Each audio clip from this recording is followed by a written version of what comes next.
Bitcoin dipermainkan oleh market. Kita melihat potensi penguatan di tanggal 29 Agustus kemarin tidak bertahan lama, dan bahkan 2 hari setelahnya hanya dalam 2 candle Bitcoin didam lebih parah. Potensialnya apa yang akan terjadi kemudian?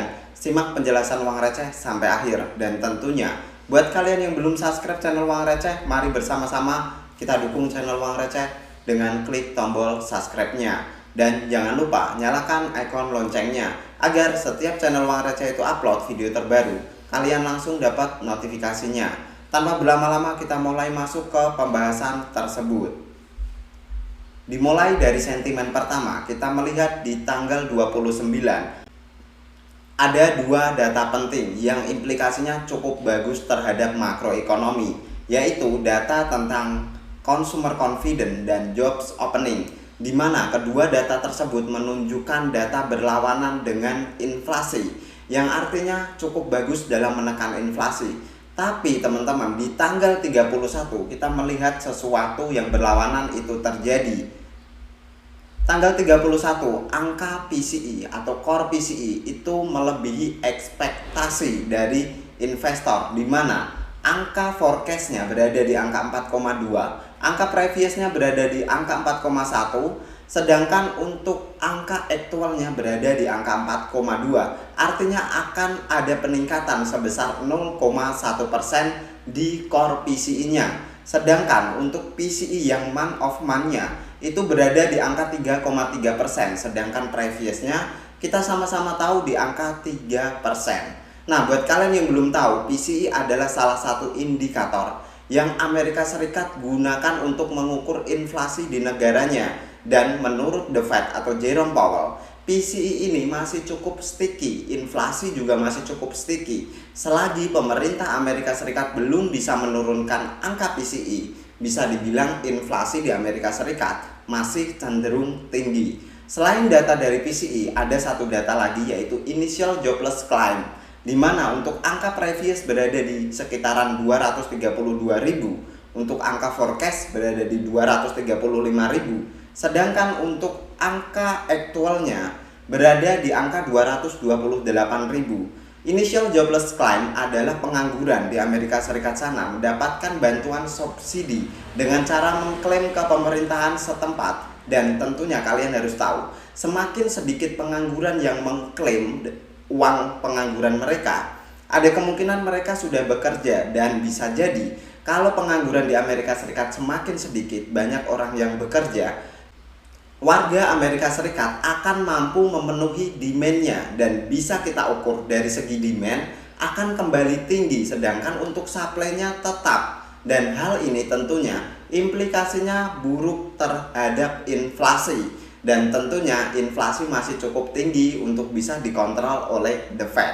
Selain dari 2 data tersebut yang Uang Receh bilang sangat berseberangan, ada data yang kemarin sentimen positif juga yang langsung dipatahkan oleh SEC, yaitu tentang Grayscale. Grayscale mark victory against SEC in spot ETF case Bitcoin firm. Kemenangan Grayscale dalam melakukan pengajuan Bitcoin ETF spot atau reksadana Bitcoin ternyata tidak membuat SEC untuk menyetujui 10 fund asset manager besar yang ikut mengajukan Bitcoin ETF spot. Setelah Uang Receh cek 11 jam yang lalu, itu muncul berita di internet, SEC delays decision on 6 spot Bitcoin ETF application. Artinya beberapa fund asset manager yang di bulan Mei, bulan Juni itu mengajukan Bitcoin ETF, semuanya di-delay. Sampai kapan? Tepat sekali, ini kemungkinan besar masih sampai sekitaran bulan Januari tahun 2024.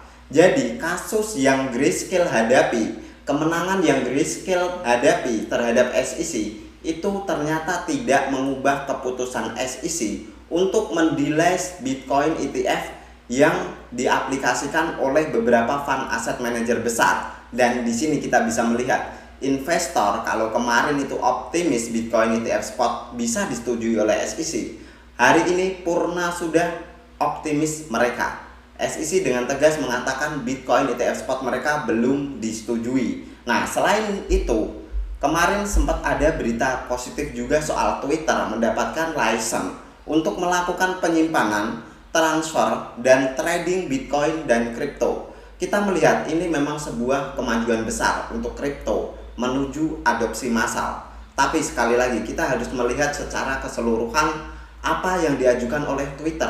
Twitter memang sudah mendapatkan license tersebut di Rhode Island, salah satu negara bagian. Tapi sekali lagi kita harus mengecek produk dari Twitter ini apa. Karena sampai hari ini, meskipun Twitter sudah mendapatkan license tersebut, secara produknya belum ada atau belum muncul ke market. Dan kita tidak bisa menebak-nebak selaku seorang investor, kira-kira apa yang akan dimunculkan oleh Twitter. Entah sebagai sistem payment, ataukah sebagai sistem penyimpanan, ataukah mungkin membuka exchanger cryptocurrency yang tentunya akan mempermudah user Twitter yang sebegitu banyak untuk mengenal cryptocurrency lebih dekat. Nah, kita akan coba lihat dari segi price actionnya. Pergerakan Bitcoin kemarin di sekitaran tanggal 29 ini seperti membentuk sebuah pola fake out. Artinya kita di bawah naik ke atas dulu sampai menyentuh resisten di sekitaran 28.500. After itu kita langsung di-dump di hari yang sama, istilahnya kurang lebih seperti itu. Dan ini biasanya wajar di industri kripto karena para the bigger player itu mencari liquidity grab dari para pemain retail yang biasanya itu FOMO terlebih dahulu terhadap kenaikan yang terjadi di Bitcoin, dan mereka menganggap sekarang time to buy, padahal menurut bigger player adalah time to sell. Jadi kalau kita mau mengikuti pola pikir atau pola main dari whales, kita harus berpikir kebalikan daripada retail, kurang lebih seperti itu. Sebenarnya ini masih make sense dengan beberapa analisis yang sudah Uang Receh bagikan di beberapa kesempatan yang lalu. Uang Receh menganggap bahwa pergerakan Bitcoin di time frame daily hanya sekedar untuk mencari potensi lower high dari pergerakan sebelumnya. Karena secara struktur sebenarnya kita masih berada di dalam struktur bearish, dan penurunan Bitcoin kali ini karena kita dibawa kembali ke dalam sebuah sideways besar, kemungkinan besar Bitcoin akan cenderung lebih tertekan ke bawah. Karena apa teman-teman? Kita sudah mendapatkan titik yang namanya lower high. Tentunya setelah ini kita akan mencari titik baru, yaitu lower low. Dan kalau lower low ini terjadi under dari posisi 24.800 seperti yang Uang Receh bilang seperti biasa, kemungkinan besar Bitcoin Uang Receh akan berpikir secara time frame daily sejak Januari kita belum pernah close under dari 24.800 atau mungkin under dari 20.000. Artinya struktur ini masih dipertahankan. Struktur higher high, higher low, higher high, dan higher low itu masih dipertahankan oleh Bitcoin. Tapi kalau Bitcoin pada kesempatan kali ini untuk close-nya bahkan under dari 24.800, kita akan segera masuk ke masa bearish. Dan untuk penurunannya, Uang Receh percaya kalau 24.800 dilewati begitu saja, bisa jadi kita akan menyentuh ke level 22.000 atau 23.000, bahkan titik terendahnya adalah titik major resisten di sekitaran level psikologis 20.000, di mana Uang Receh percaya 20.000 ini adalah titik yang cukup worth it atau titik yang cukup kuat untuk mempertahankan pergerakan Bitcoin, terutama di time frame daily. Karena kita melihat di tanggal 9 Maret after Bitcoin itu menyentuh ke level 20.000, buyer men-trigger pergerakan Bitcoin dengan cukup impulsif dan membuat Bitcoin langsung rebound ke sekitaran area 28.500 sampai 30.000. Dan sekali lagi teman-teman, untuk di pergerakan daily kita masih tertekan oleh seller dan potensial besar kita akan bergerak terus ke bawah selagi buyer itu belum bisa mempertahankan range area di level 26.000. Kita akan mencoba analisis di time frame yang lebih kecil, 4 hourly. Memasuki time frame 4 hourly, secara struktur kita masih berada dalam tekanan seller yang cukup masif, dimana kalau Bitcoin itu mau kembali dalam keadaan bullish di sini, meskipun probabilitasnya sekarang cukup kecil after kita melihat rejection yang cukup masif di sekitaran level 28.000. Selain itu, peningkatan Bitcoin kemarin selain mengejar ke area lower high yang baru, ini sebenarnya juga mengisi kekosongan candlestick di area imbalance. di mana uang receh sudah berikan, ada kemungkinan besar Bitcoin akan refill area imbalance. After itu, jika sudah terisi, potensial besar kita akan lihat rejection dari sana cukup masif ataukah bertahan, atau Bitcoin mampu memaintain di sekitaran area 28.000. Karena hari ini terjadi dengan cukup impulsif, uang receh kembali mengindikasikan potensial besar Bitcoin untuk tertekan akan jauh lebih besar ketimbang Bitcoin bisa kembali bullish. Nah, selain itu, titik penting yang perlu kita pantau sebelum Bitcoin balik ke level 25.000 adalah level sideways yang dipertahankan oleh Bitcoin sejak penurunan di sekitaran tanggal 17 Agustus kemarin, di mana kita sama-sama melihat Bitcoin itu punya level support, meskipun ini support yang cukup tipis, tapi berkali-kali mampu mempertahankan pergerakan Bitcoin di time frame 4 hourly, yaitu di sekitaran level 25.600-an paling bawah, dan di sekitaran angka paling atasnya yaitu range area 26.000.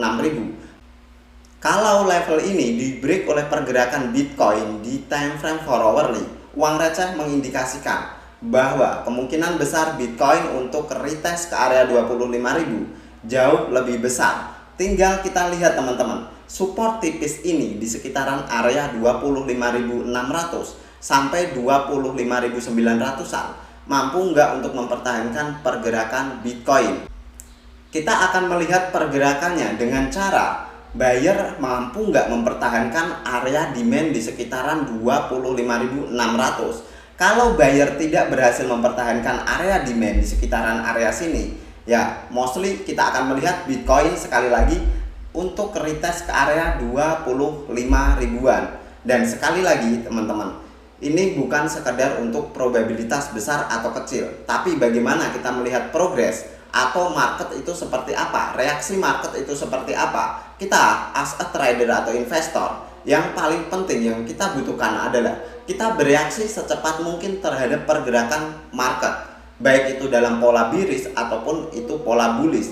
Dan dengan demikian kita bisa mendapatkan cuan lebih baik ketimbang kita telat dalam bereaksi terhadap pergerakan market atau memihak salah satu sisi, misal kalian bullish atau misal kalian bearish.